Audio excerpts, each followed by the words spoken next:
Évangile de Jésus-Christ selon saint Matthieu. En ce temps-là, Hérode le tétrarque, ayant entendu parler de Jésus, dit à ses serviteurs, « C'est Jean-Baptiste.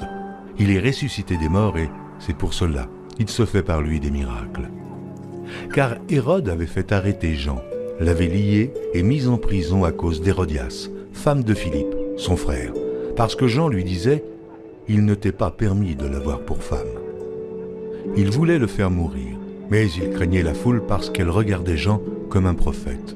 Or, lorsqu'on célébra l'anniversaire de la naissance d'Hérode, la fille d'Hérodias dansa au milieu des convives et plut à Hérode, de sorte qu'il promit avec serment de lui donner ce qu'elle demandait.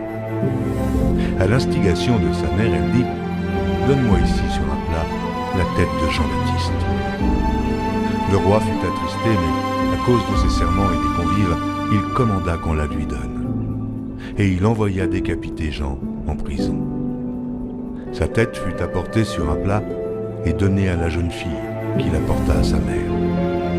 Les disciples de Jean vinrent prendre son corps et l'ensevelirent, et ils allèrent l'annoncer à Jésus. Acclamons la parole de Dieu. Quant à Hérode, lui, il est persuadé qu'il a la solution. Jésus, c'est Jean-Baptiste qui serait revenu. Il a des remords. Il l'a fait tuer parce que sa femme l'a demandé à sa fille, Salomé, après avoir dansé. Il lui avait demandé ce qu'elle voulait, en récompense de cette belle danse qu'il avait émue.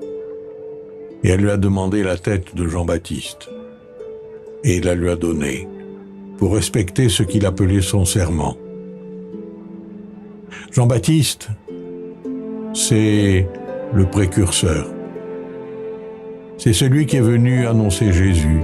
Et là, au milieu de l'évangile de Matthieu, après avoir parlé du royaume de Dieu, on a ce récit de la mort de Jean-Baptiste.